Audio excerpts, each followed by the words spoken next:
नमस्कार। आज 17 जुलाई 2022 इस संडे की round table expert group of environment जो doctor CAQM heart care foundation of India द्वारा ऑर्गेनाइज्ड, हमारे सभी इस मीटिंग में, आज की इस मीटिंग में जो हमारी संडे को ये राउंड टेबल है, थिंक टैंक है, एक्सपर्ट ग्रुप ऑफ एनवायरनमेंट 12 से 1 बजे तक होती है। उसमें हमारे सभी एक्सपर्ट मेंबर्स का और जो यूट्यूब और फेसबुक पेज डॉक्टर के अग्रवाल के यूट्यूब फेसबुक पेज से जुड़े हैं, उनके सभी व्यूअर्स का स्वागत है।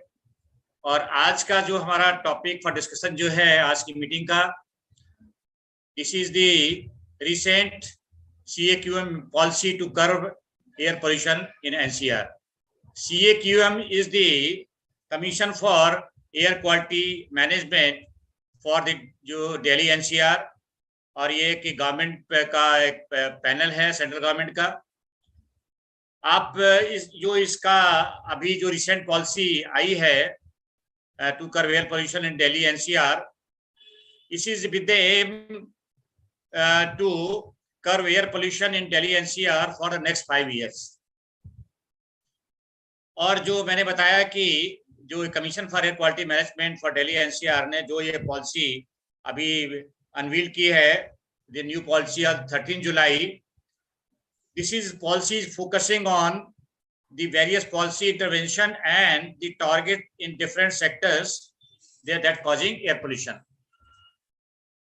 The sectors include in this policy like the in situ and ex situ management of crop residues, that is the harvested stubble, which is causing about 35% air pollution in Delhi in the winter months.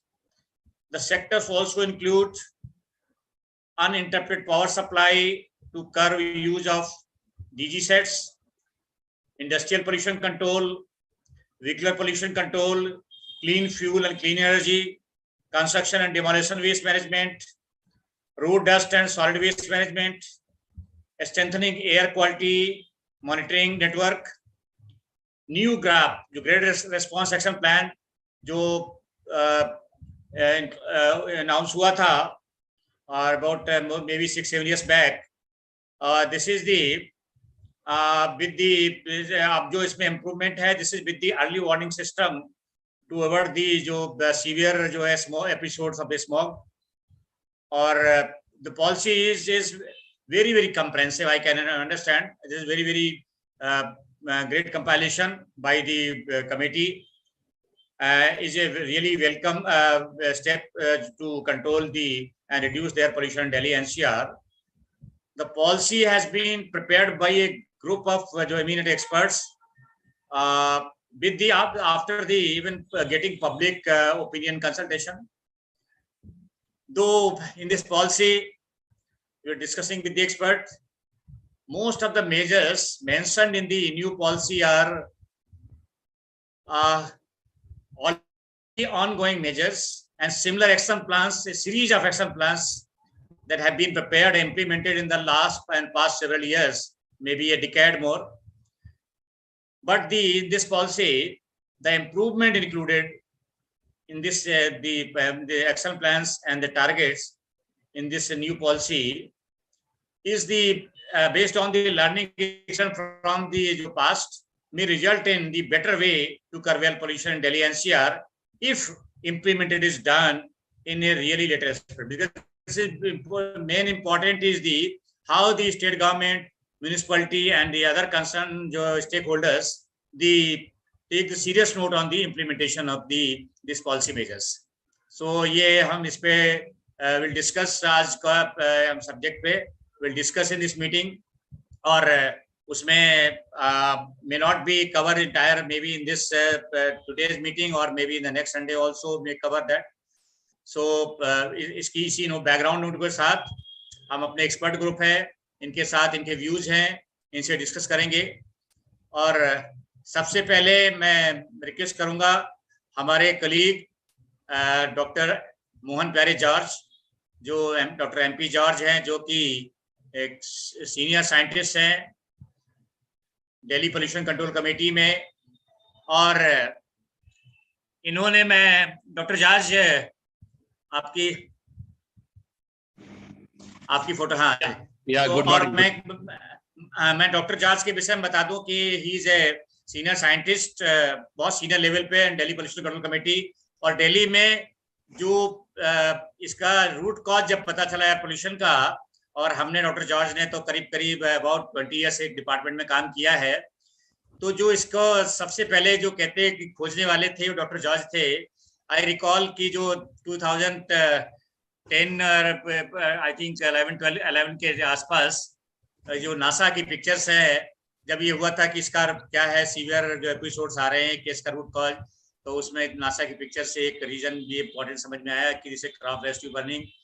और बहुत से ऐसे issues हैं कि हम लोगों ने पिछले करीब विंटर्स में 10-12 जो है हमारे विंटर्स के मंथ्स जो है 6-7 मंथ्स ऐसे ही जाते थे, पूरा सुबह से लेकर के रात तक काम करते हुए। Jointly we work together in the department environment and DPCC, और कोशिश की है, डिफरेंट एक्शन प्लान्स भी इंप्लीमेंट किए। But I think will discuss today in the new action plan, new policy जो अभी CAQM ने अनवील की है, और काफी दिस इज इम्प्रूव्ड वर्जन है, और बहुत सी चीजें हैं। बट इसके जो है कि इम्प्लीमेंटेशन एंड अदर इशू भी डिस्कस। तो मैं फर्स्ट रिक्वेस्ट करूंगा डॉक्टर MP जॉर्ज से कि आज की इस पॉलिसी पे उनके अपने व्यू, ही जो वो एक्सपर्ट हैं इस एरिया में, और उसको कैसे है और उसमें क्या और भी बेटर हो सकता है in future. That over to doctor MP George. Good morning to all. Actually, this policy is long awaited. And now it's a comprehensive. Actually, at least I'm happy there is a policy available. Otherwise, all the state board of the... Am I audible? Yes, sir. And the best thing is now we have a good policy with us. And otherwise, what happens, every state board and every organization work in different domain and in their watertight compartments. Now we have a policy, which is the airshed-based policy. So we can use it. And the positive of this policy itself, that they ask the view of the experts and different organizations, and then they form the policy. So you can see it covers from the road dust to DG-set related problem and greening to roadside carpeting, everything is there. And they touched every point. But of course, as policy is good, but the success of this policy depend on the actual organizations and individuals who mandated to work on it. So now it is a time, this winter, it's a testing time for this policy. So every organization in the area and the individuals working for the clean air must work and take the every steps which is in the thing. What I seen here, the major things, they concentrated on the dust only. And the dust is the major issue here, especially in the winter, because we always see PM 2.5 and PM 10 values going into severe and severe plus. And now we are here with the total the problem. We identified the problem and we know how to solve it. We have the basic data with us. And as if we start with the first point itself, where they are talking about the strengthening of the monitoring network. The strengthening of the monitoring network is essential because you need the background data or the status to how to control, how to where to work actually to control the things. What is the actual problem? Like city for the Delhi and some of the city in the NCR, now we have at least data for 6 to 7 years available with us. So we can develop the policies and we know what type of trend we get in the which period of the winter or all year when you get the worst periods. So you have the data. And even the DG-set they cover. DG-set, yes, now as far as Delhi you talk, it's an electric surplus city. So you can control the DG set, but still you require the DG set for the any event when the total failure is there. And of course, the hospitals and metro and other places where uninterrupted power supplies are required, you need generator set. You can't say, we remove all the generator set from everywhere. It's not possible. So you have to maintain it. So they gave even the solutions to how to put, how to control it. If you want to operate, how to control the pollution, retrofitment of the pollution control systems.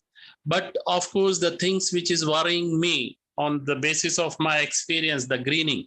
We all are promoting the greening, but with that, what I am feeling, we are creating the problem of ozone also, the hotspot for ozone. And the other thing which in this policy, which I am worried about, the GRAP, Graded Response Action Plan, now modified. And now Graded Response Action Plan is based on the AQI. While I personally feel that any graded response action plan must be based on the actual concentrations. Someone may ask how make the difference between AQI and grade concentration. When you talk about the concentration, you know the which parameter is creating the problem. When you talk about the AQI, you are analyzing the set of the parameters, and then you say AQI, and AQI is always in the range. It is not the accurate cutoffs. And sure, what I am seeing, the trend within 5 years, you find sometime, even today at some station, at least you are finding the ozone is the major culprit. But as far as our graded response action plans, that is basically based on the particulate. When you are working on the particulate based graded response action plan, that must be on the concentration only, not on the total AQI. So overall, I say it's a very good document. You have a SOP with you now to work with. Of course, the fine tuning is required.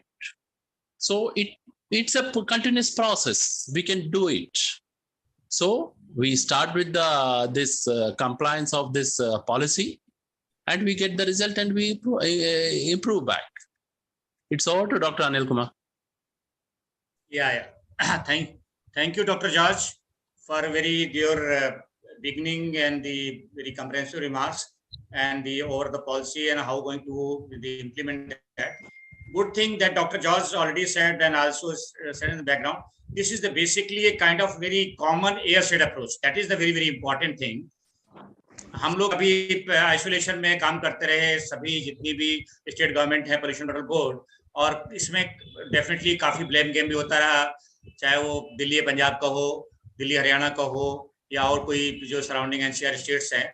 तो very good thing कि policy जो एक kind of A common authority is coordinating and जो एक airshed approach पे काम कर रहे हैं.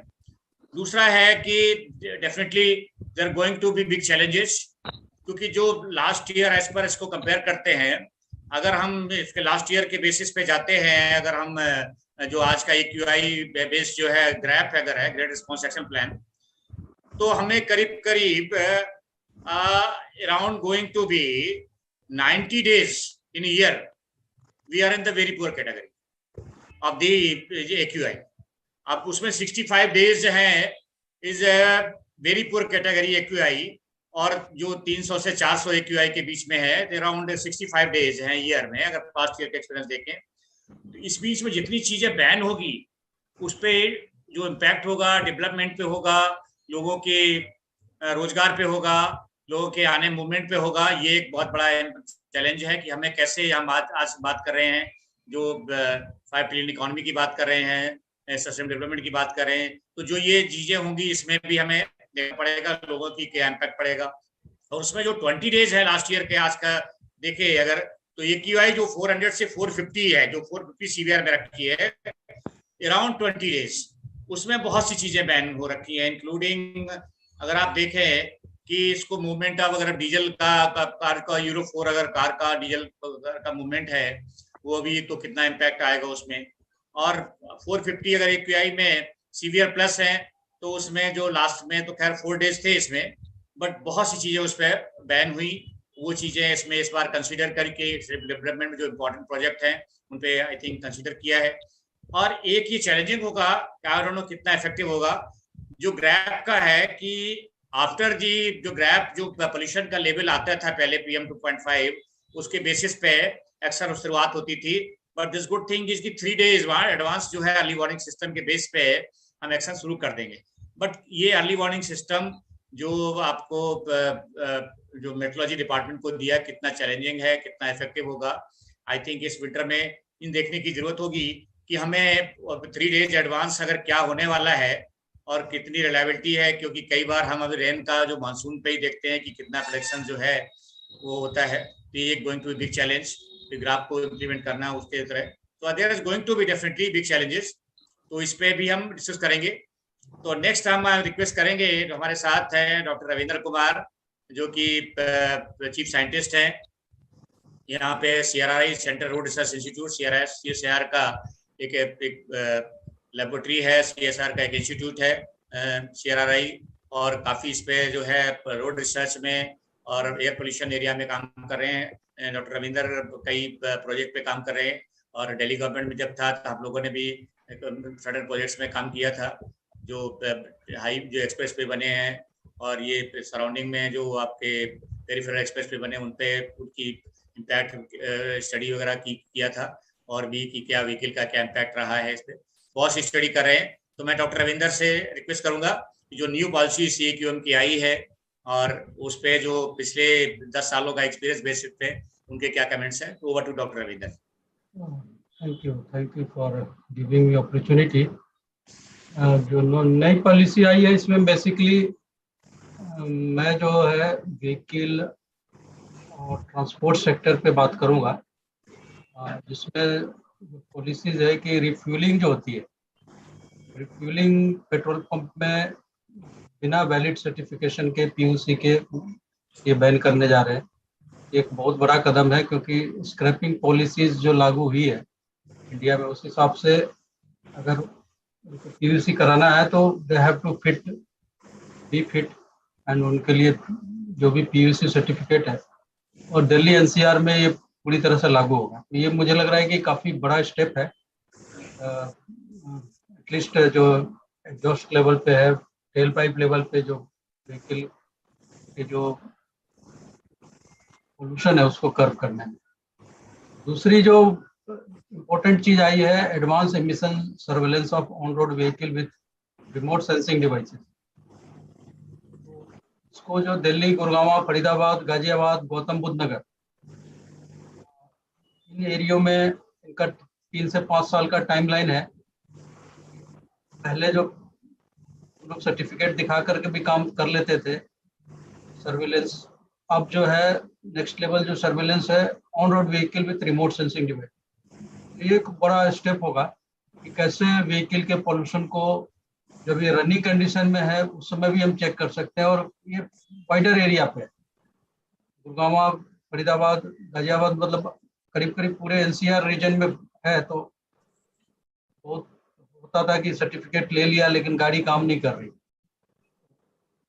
उस चीज़ों को देखते हुए कि एडवांस एमिशन सर्वेलेंस सिस्टम जो है अगर लग जाए रिमोट सेंसिंग बेस, तो काफ़ी चीज़ें व्हीकल लेवल पे कंट्रोल होगी। तीसरी चीज़ है क्लीन फ्यूल और इलेक्ट्रिक व्हीकल मोबिलिटी।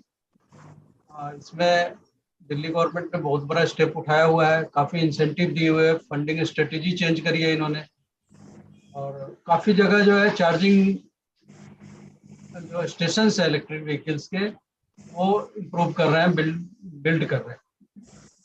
पूरे NCR में इनको एम है कि 1 साल के अंदर में इनको बिल्ड करके देना है। तो ये बहुत बड़ा स्टेप्स होगा कि क्लीन फ्यूल और इलेक्ट्रिक मोबिलिटी के थ्रू हम कैसे पोल्यूशन को कम कर सकते हैं। और पूरे NCR में करीब 5 साल का टारगेट है, 5 साल के अंदर में इसको जो चार्जिंग नेटवर्क है हम डेवलप करें, और जहाँ पे लगता है कि चार्जिंग नेटवर्क नहीं है वहाँ पे स्वैपेबल बैटरी स्टेशंस भी बनाएं। तो ये एक बहुत बड़ा कदम होगा हेल्प करने में कि EVs जितने ज़्यादा आएंगे उतने ही ज़्यादा जो हमारे पोल्यूशन की समस्या है व्हीकल से, वो कम होगी। इसके अलावा जो है electric effective public transportation services है, इसके लिए ऑलरेडी काफ़ी काम हो रही है। आप बसेस भी देखे होंगे कि इलेक्ट्रिक व्हीकल की बसेस दिल्ली गवर्नमेंट ने ली हुई है। अब इसको एनसीआर रीजन में एक से नेक्स्ट 5 इयर्स में टारगेट है कि पूरे एनसीआर में इम्प्लीमेंट किया जाए।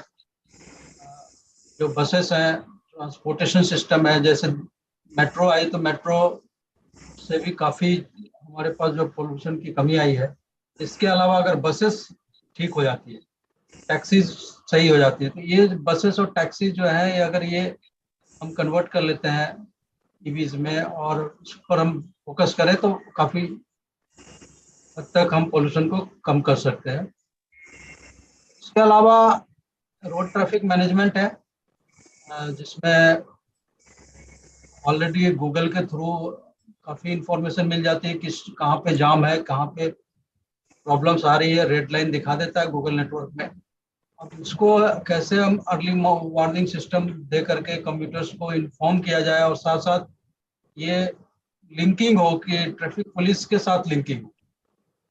ये चीज़ें अगर हो जाए और ट्रैफिक पुलिस वहाँ पे हो और कुछ पॉसिबल हो सके कि क्या कारण है उसको आइडेंटिफाई कर ले। कभी कभी क्या होती है कि रोड के साइड में एक गाड़ी मान लीजिए खराब हो गई, एक गाड़ी खराब होने से पूरी एक लेन आपकी जाम हो जाती है। और एक लेन जाम होने का मतलब है कि 1 घंटे में करीब करीब आपकी जो है 2 से 3 हजार व्हीकल का फर्क पड़ता है उस लेन पे।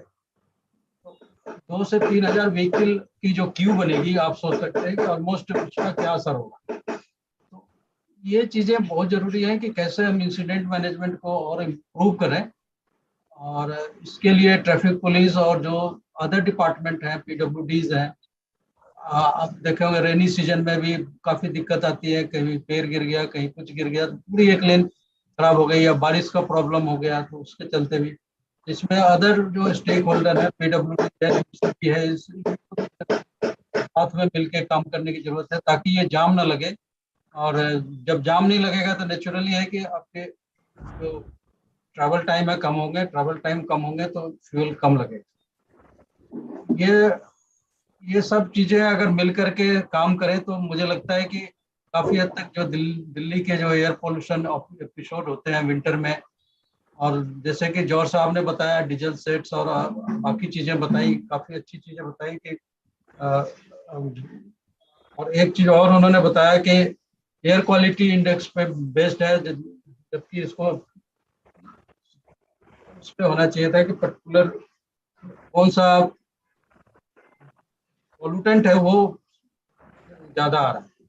तो ऑफकोर्स ये कोशिश तो होनी चाहिए कि किस पोल्यूटेंट की प्रेवलेंट ज्यादा है जिस पे हम कर सकें। लेकिन मुझे जो लगता है कि इसमें में भी काफी खर्चे होंगे। सेंसस की कितनी एबिलिटी है कि स्टेट पॉल्यूशन कंट्रोल बोर्ड और दूसरे जगह पे उसको भी ध्यान में रख करके उन्होंने बनाया होगा पॉलिसी, लेकिन आने वाले समय में मुझे लगता है कि ऑफ कोर्स वो पोल्यूटेंट लेवल पे भी ये काम शुरू करेंगे।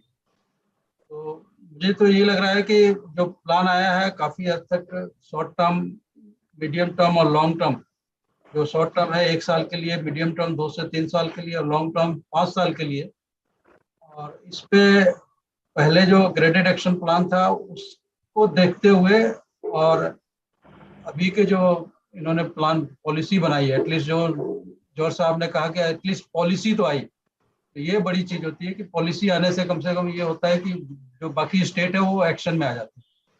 तो अच्छी चीज है अगर इस पे एक्शन लिया जाए और इसको पॉलिसीज को प्रॉपर तरीके से इम्प्लीमेंट किया जाए, तो मुझे लगता है कि काफी हद तक हम उस जो क्लीन एजेंडा है हमारा कम कर सकते हैं। इसके साथ थैंक यू वेरी मच। जी जी, थैंक यू डॉक्टर साहब। आपने पूरा व्हीकलर सेक्टर और रोड के रिलेटेड जो है बहुत सारे कंप्रेसिव पॉइंट्स बताए। और इसमें मैं जस्ट ऐड करना चाहूंगा कि जो बहुत दिन से जो इनका ITMS सिस्टम था ट्रैफिक का, आई डोंट नो 6-7 साल से पहले से चल रहा था, इंटेलिजेंट ट्रैफिक मैनेजमेंट सिस्टम, इस पे काम कर रहे थे और इस पे फंड भी अलॉट हुआ था गवर्नमेंट ऑफ इंडिया से, बट आई डोंट नो कितना सक्सेसफुल अभी कर पाए, और बट पॉलिसी आने के बाद वो कितना इस पे करते हैं। ये एक बहुत बड़ा अगर ट्रैफिक का इस तरह का एक सिंक्रोनाइजेशन जो एक कंट्रोल जो है, कंप्यूटर कंट्रोल जो है, इंटेलिजेंट ट्रैफिक मैनेजमेंट सिस्टम होने से बहुत फर्क पड़ता है कि आपको कहाँ से किस तरह से ट्रैफिक को डाइवर्जन होना चाहिए, ऑटोमेटिक हो जाए इस तरह से। आई थिंक ये बहुत इंपॉर्टेंट पॉइंट होगा अगर इस पे ये कर लेते हैं।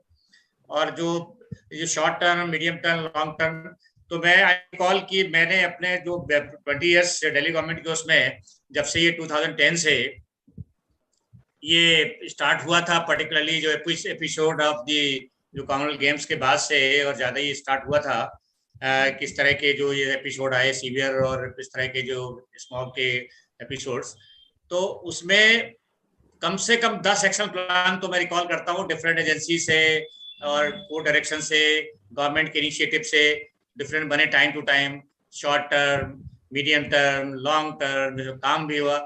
अल्टीमेटली ये आता है कि बहुत ही एक कंप्रेहेंसिव जो बन के आया, जिसमें कि अदर स्टेट्स का जो एक एयर साइड अप्रोच लेकर के, जो अदर एनसीआर स्टेट्स लेकर के अगर कॉमन काम होगा, बट मेन थिंग वही आती है कि इम्प्लीमेंटेशन और इम्प्लीमेंटेशन के रिसोर्सेस, चाहे वो मैन पावर हो, चाहे फंड्स हो और चाहे कमिटमेंट हो, ओनरशिप है, जब तक ये तीनों नहीं होंगे तो कोई भी और एक और नया एक्शन प्लान ले जाए, एक और पॉलिसी ले जाए, तब तक उस पर हम बहुत सक्सेस नहीं हो पाएगी।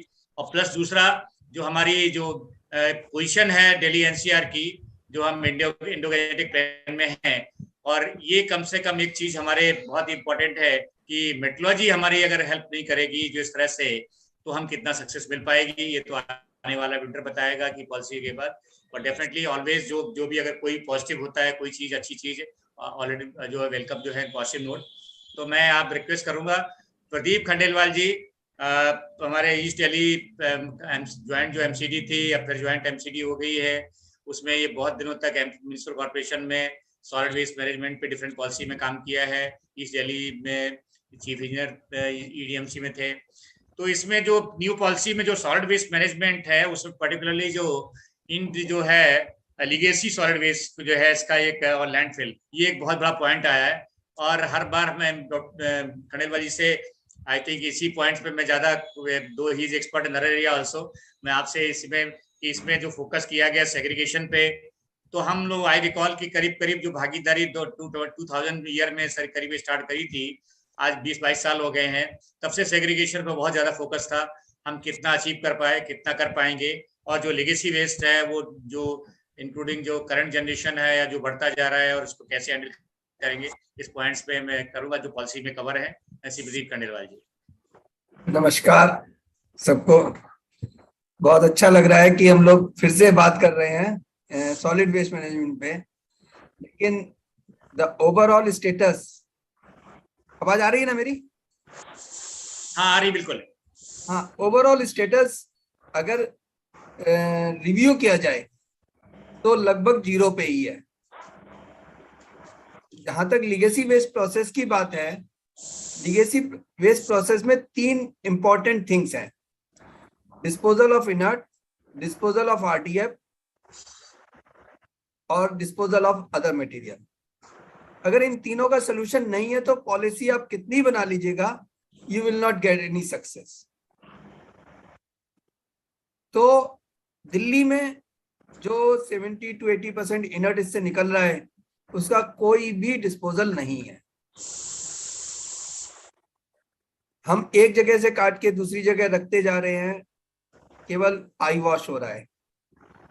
जब तक एनएचएआई इसमें हमको कोऑपरेट नहीं करेगा, I think remediation legacy waste processing नहीं हो पाएगी, and this is the only solution for the legacy waste.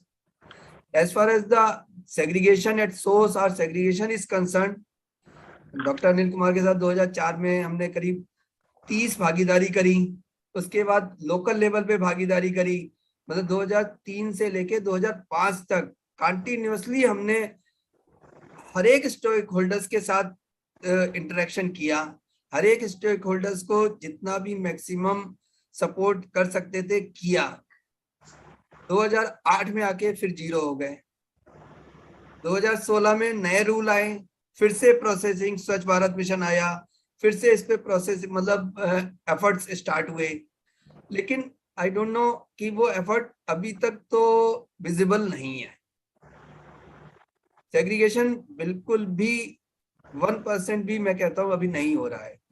मेरे पास 5 टीपीडी डिसेंट्रलाइज वेस्ट बायोमेथिनेशन प्लांट है, 10 के 10 नहीं चल रहे हैं। 1 टीपीडी कंपोस्ट प्लांट हैं, वो भी 50% एफिशिएंसी पे चल रहे हैं। तो दैट मीन्स कि जो सेग्रीगेशन है वो नहीं हो पा रहा है। इसका मेन कारण सरकार भी है, पब्लिक भी है और अवेयरनेस भी है। तीनों चीजें इसका मेन कारण है। जो हमारे पास लगभग, अगर हम पूरी दिल्ली की बात करें तो 60,000 सफाई कर्मचारी हमारे पास है। अगर जिस दिन भी सरकार चाहेगी तो इन 60,000 सफाई कर्मचारियों की हेल्प से सेग्रीगेशन को एनफोर्स किया जा सकता है। तो इसके लिए एफर्ट्स की ही जरूरत है। और हम लोग पूरी, मैंने तो अपने लाइफ के 15 साल बहुत कोशिश करी है एफर्ट करने की। हाँ, क्योंकि यहाँ पे 2 चीजें बिल्कुल नहीं है, ऑडिटिंग बिल्कुल नहीं है, अकाउंटेबिलिटी बिल्कुल नहीं है। Auditing in the sense report बनती है, लेकिन रिपोर्ट की सेंटिटी किसी को नहीं पता। हर जगह रिपोर्ट चाहिए, रिपोर्ट चाहिए, रिपोर्ट चाहिए, रिपोर्ट चली जाती है। पहली रिपोर्ट और दूसरी रिपोर्ट में भी अगर डिफरेंस है तो लोग कोई नहीं चेक कर पाते। तो एक तो ऑडिटिंग बिल्कुल नहीं है और एक अकाउंटेबिलिटी बिल्कुल नहीं है।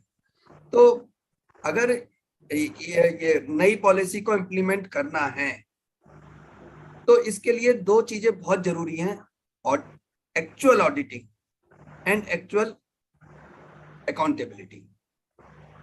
बस मैं तो आज इतना ही कहूंगा, ज्यादा कुछ नहीं कह सकता। Thank you Pradeep ji, thank you.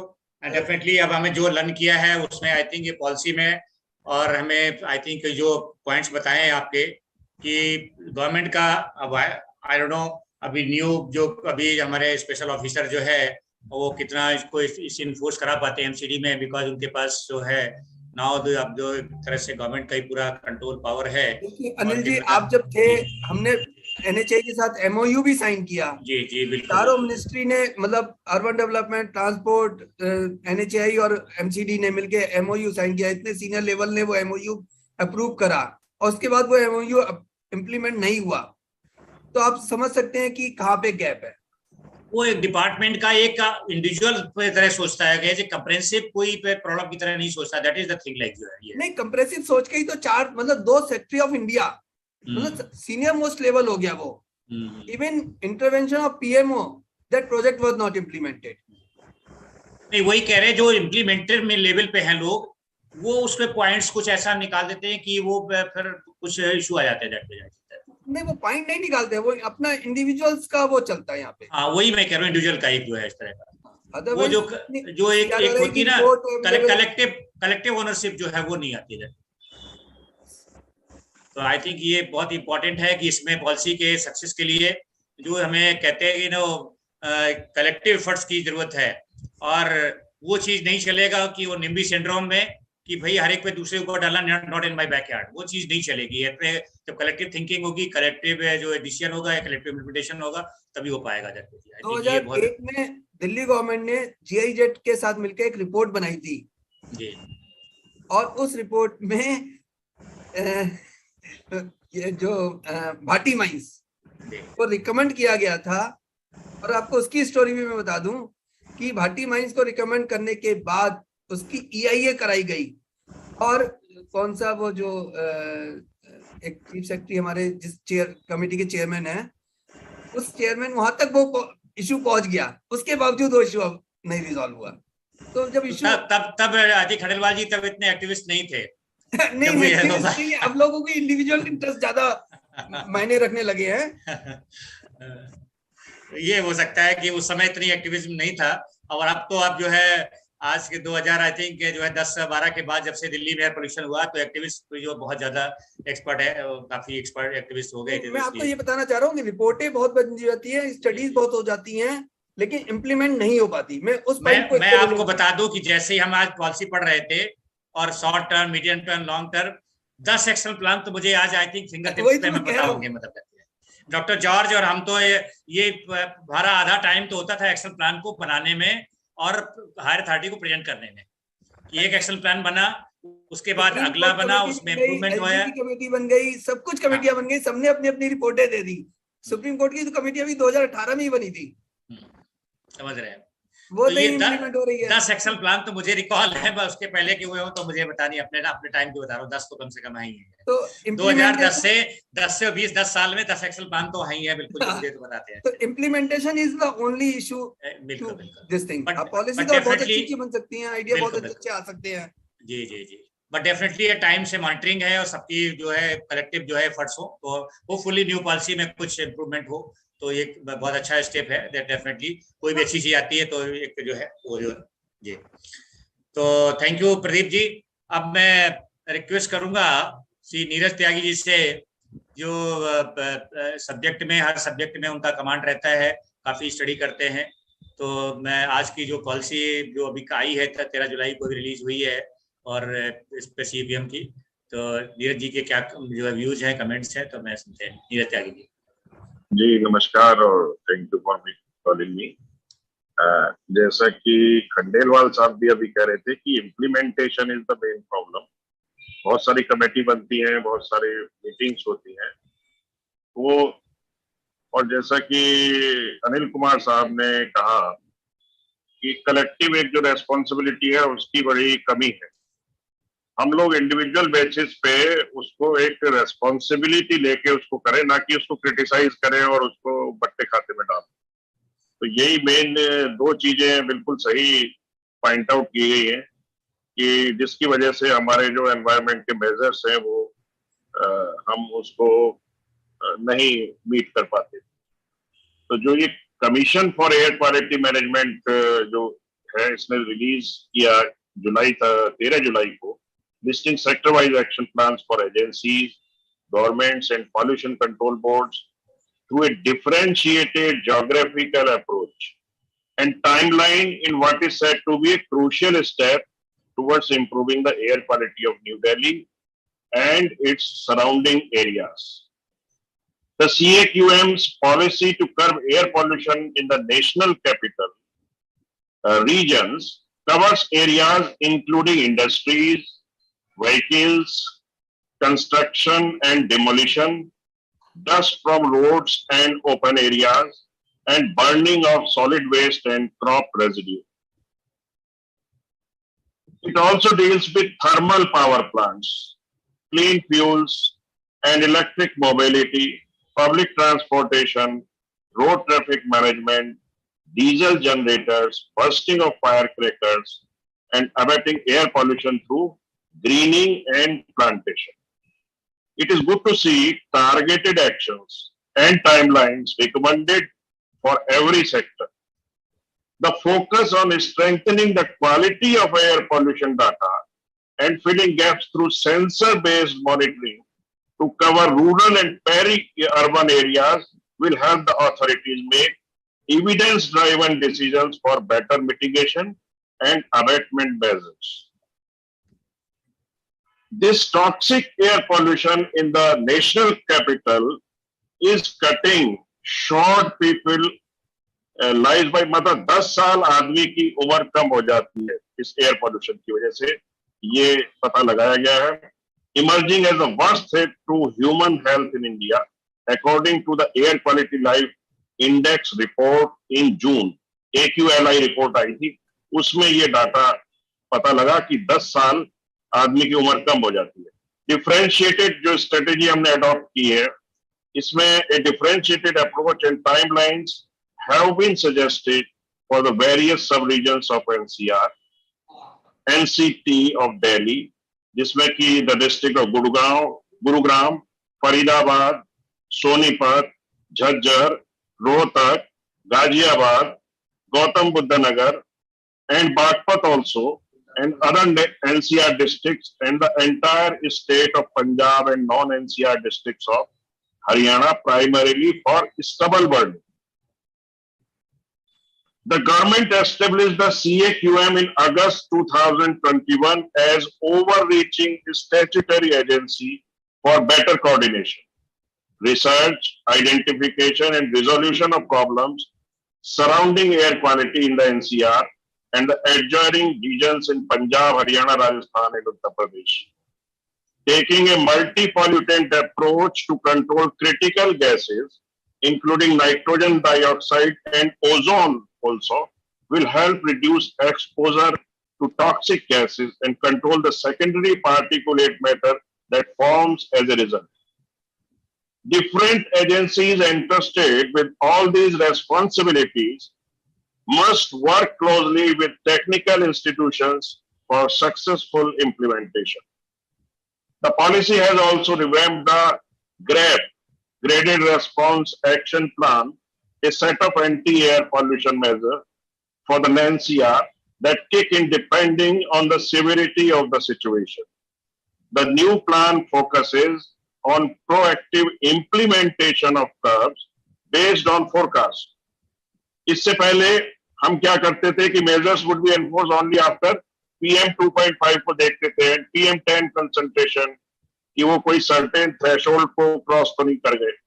लेकिन जो हमारी broad areas of transformation in CAQM policy है, उसमें सबसे पहला तो है widespread access to affordable clean fuels and technology in industry, transport and household. And second है mobility transition, including through mass transit, electrification of vehicles, building walking and cycling infrastructure and reducing personal vehicle uses, etc. And third one is related to circular economy. Circular economy for material recovery from waste to prevent its dumping and burn. Fourth one is dust management from C&D activities, roads and open areas with appropriate technology, infrastructure and greening measures.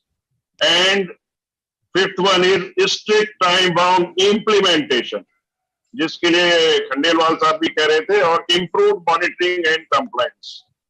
और ये अनिल कुमार साहब ने बोला था collective जो approach के लिए.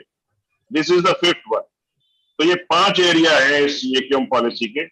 Although air pollution is perceived to be a winter problem, लेकिन जो डाटा मिले हैं CPCB से, उसमें ये पता लगा है कि जो की pollutants in 10 Indian cities breach the annual safe limits during the summer months.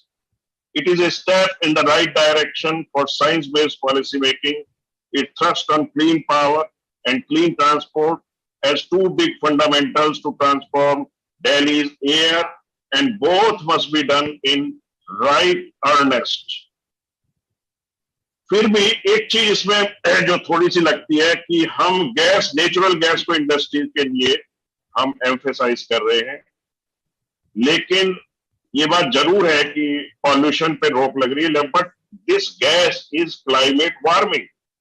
इसका भी एक अल्टरनेटिव हमें सोचना चाहिए, नेचुरल गैस का भी, क्योंकि use of natural gas in industries is climate warming if not polluting.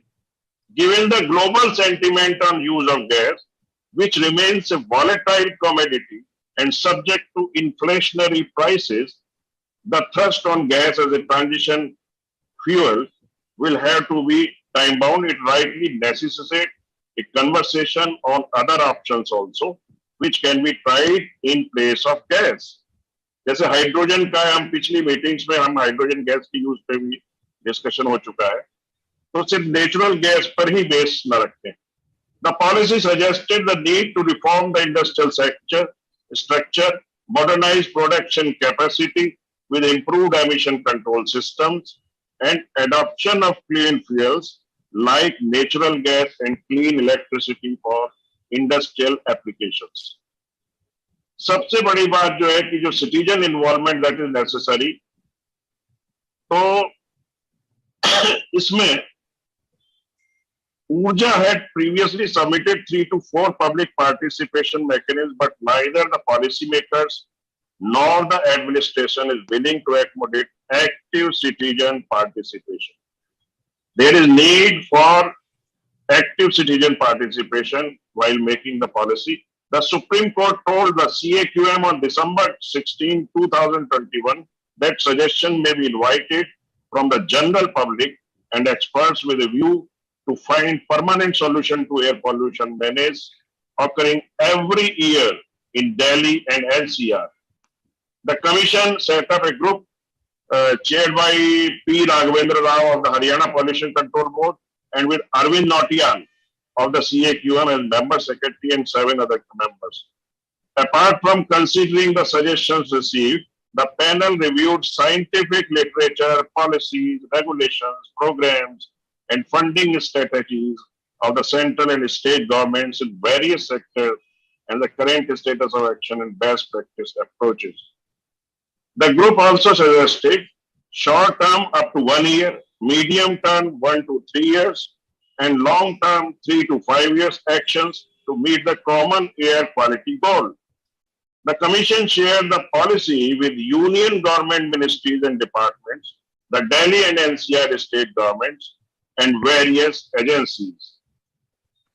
लेकिन जो last but the least में यही है कि strict enforcement is now the key to achieving clean air. That implementation and collective approach is the key for implementation of these environment measures through CAQM. That's all what I want to say. जी, तो नीरज जी ने बहुत I think जो सब बहुत उन्होंने collective बहुत ही details में बताया, बट लास्ट पॉइंट जो एनफोर्समेंट के है, और एनफोर्समेंट में सबसे इम्पोर्टेंट है जो वो है कि हमारे पास जो एनफोर्स करने के लिए जो टीम होनी चाहिए पोल्यूशन कंट्रोल बोर्ड में या स्टेट एनवायरनमेंट डिपार्टमेंट में या और कोई एजेंसी जो कर रही जो मॉनिटर कर रही है, जब तक ये dedicated air pollution control cell नहीं बनेगा, कम से कम उस सेल में 40 से 50 लोग नहीं होंगे जो डेडिकेटेड सेक्टर को मॉनिटर करेंगे, और तब तक वो अगर 1%, 2%, 3% का एक डिवीजन है एयर पोल्यूशन, डॉक्टर जॉर्ज को पता है कि हम लोग है कि 2-2, 3-3 लोग, 4-4 लोग के जो है सेल बनता है, और उससे अगर ये चाहे कि ये इन्फोर्स होगा तो नहीं हो पाएगा। ये आई थिंक सबसे इम्पोर्टेंट है जो हमारी रिसोर्स जो मैन पावर को कैपेसिटी बिल्डिंग की, और डेडिकेटेड जो है एयर पोल्यूशन कंट्रोल जो है और मॉनिटरिंग सेल जो है हर पोल्यूशन कंट्रोल बोर्ड में, हर स्टेट डिपार्टमेंट में, एनवायरनमेंट डिपार्टमेंट में जब तक नहीं होगा तब तक ये फिर वही जो एनफोर्समेंट रहेगा।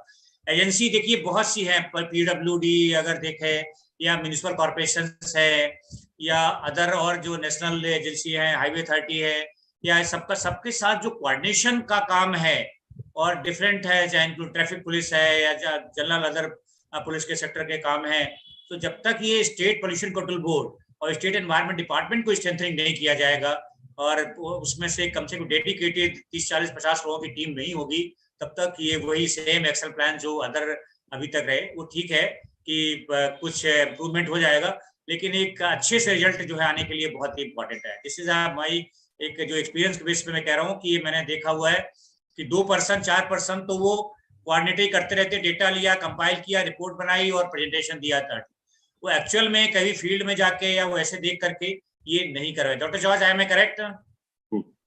Sir, you are absolutely right, but I think it's a time when we have to go for the automation. जी, we must get all the data with the automatic systems. Either it may be the remote sensing of the vehicular emission or the collection of the data. Because as soon as we put the human interventions, the other problem arises, because the power and the things, your discretion comes. Misuse of power. Yeah. So we have to, wherever there is a monitoring, that's the automatic one. It may be on the construction site, it may be vehicular emission or general data. You have to go to automatic because now systems are available. And now the question is how much money is available. No issues, we can go step by step, but we must go in that way. Because if anyone is thinking you will get the staff of the 40 or 50% immediately, it's difficult.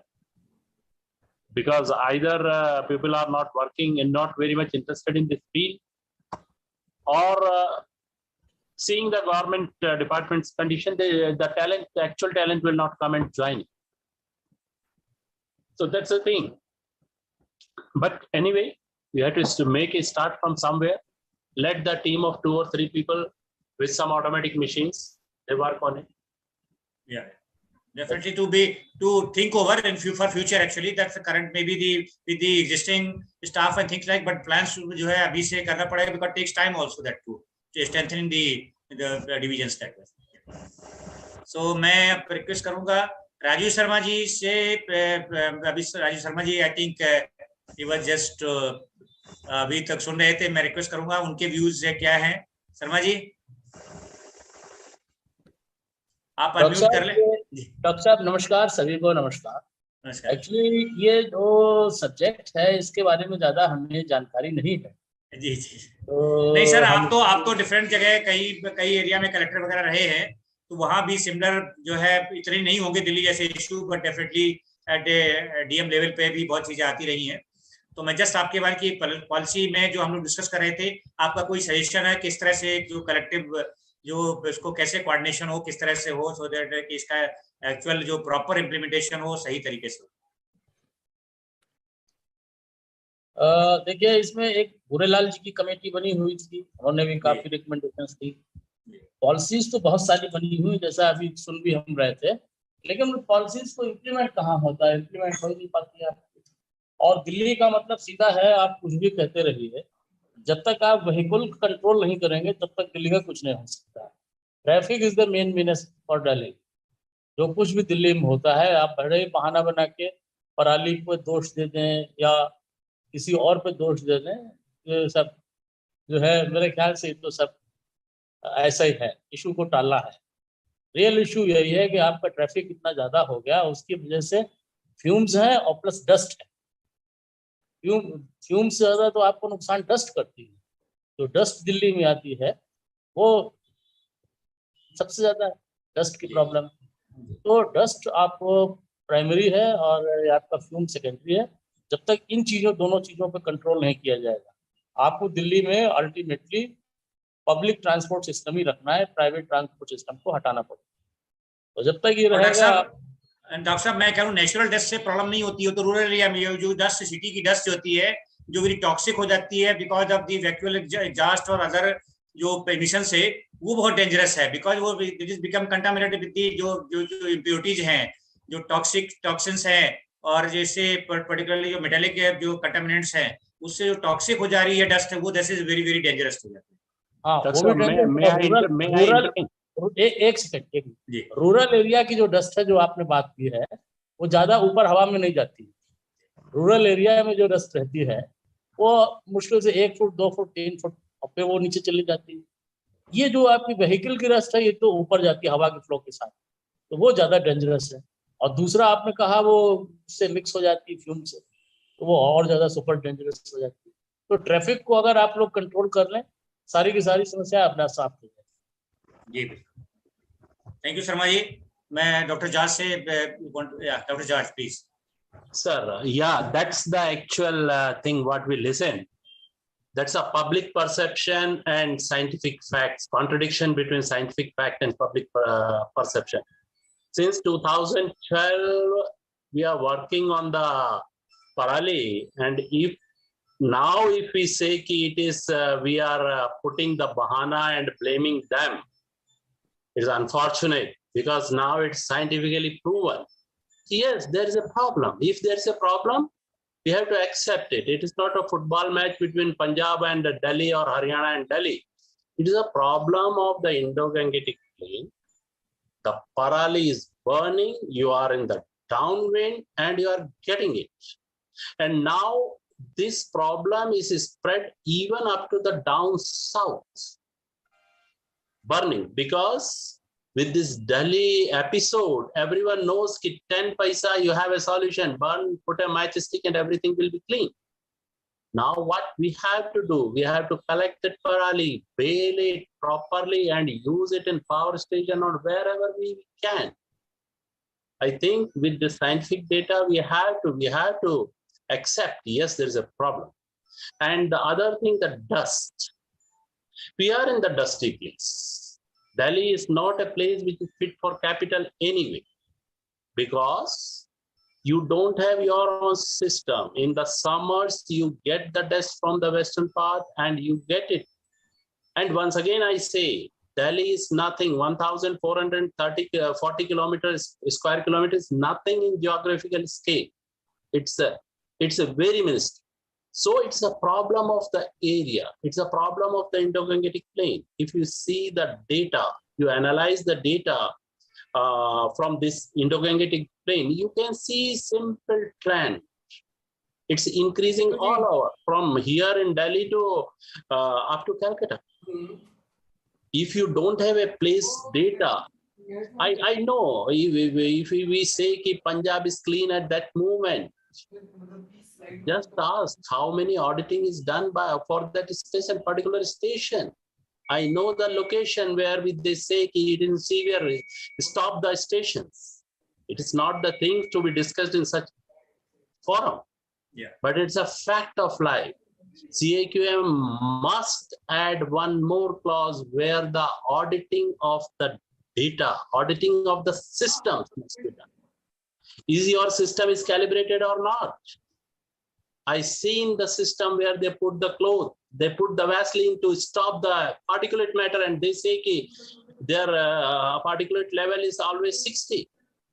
We are fooling ourselves and we are harming our generations. Anyway, it's the once again fight between public perception and scientific fact. But truth is very, very threatening.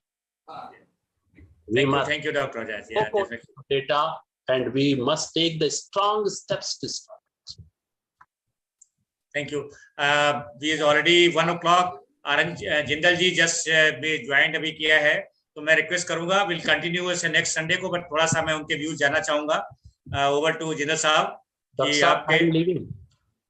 हाँ sir, doctor George. हाँ ठीक, thank you sir, thank you because आपको. Thank you so much doctor George. Dr. George, good afternoon, everybody. I'm sorry I'm late, but Dr. George, don't leave like this. You know, when you have said something, you please have some. नहीं, उनको कहीं 1 बजे जाना था इसलिए, otherwise he's not, he is a good friend of us, so तो कहीं जाना था. Okay. What I found, after retiring from the government and I am serving in Punjab, what I found, a lot of discussion has taken place on the air pollution in Delhi and around. Dr. Sen Gupta, in one of the meetings, Dr. Sen Gupta means Dr. B. Sen Gupta, ex-member Secretary Center, he agreed. He was, I think, another webinar, that if we leave Delhi and 30 kilometers this way or that way, air quality suddenly improves. Why it is so? I can start sharing picture of a place which is 30 kilometers away from Chandigarh, where I'm working, and sky is clear. It is not, at times, we have found that crop remnants, especially paddy burning, paddy straw burning is the issue. Everywhere in the world, including US, Australia, or everywhere, there is always a bush burning, and they allot a week for bush burning of the to the farmers. Okay, you burn now.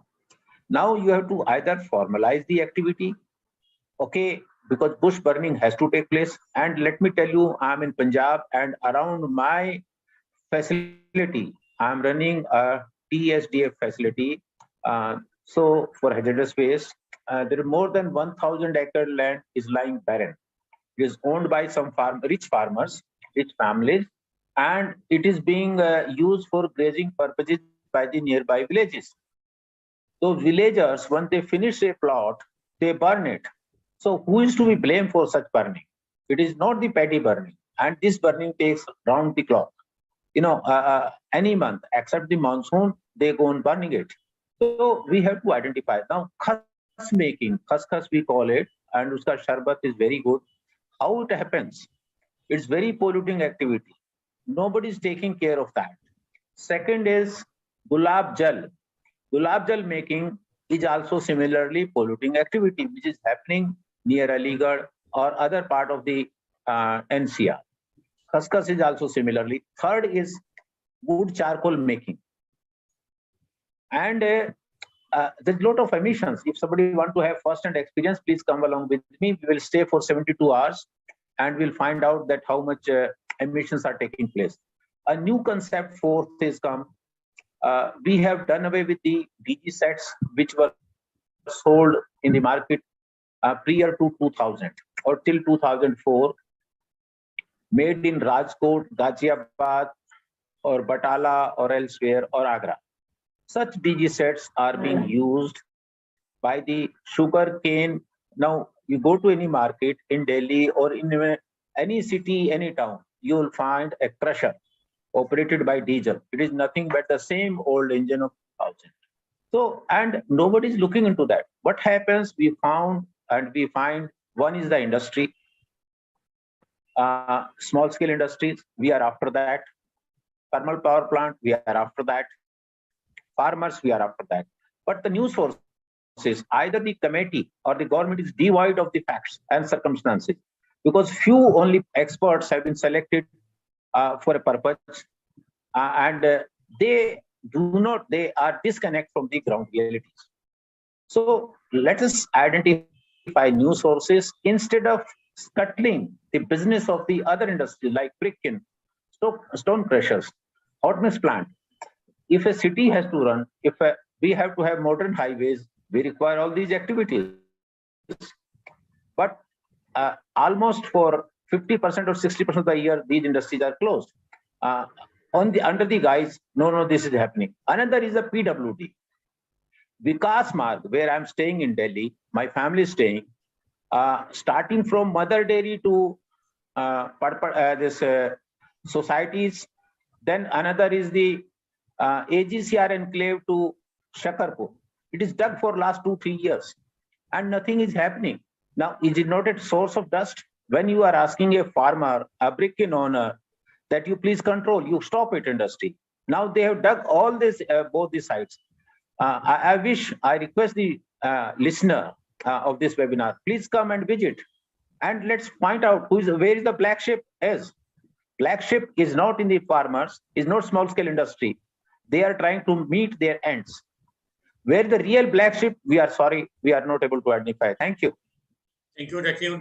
Saab. And definitely we'll continue our this because one more Sunday, because we have to this is very, very comprehensive policy, and we definitely what are the news sources and things are highlighted by Jinderji and other experts.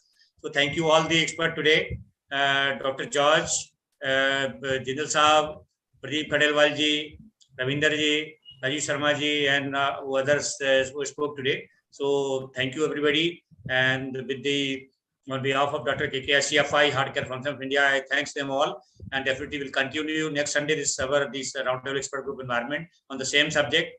So thank you all the experts. We'll meet you next Sunday.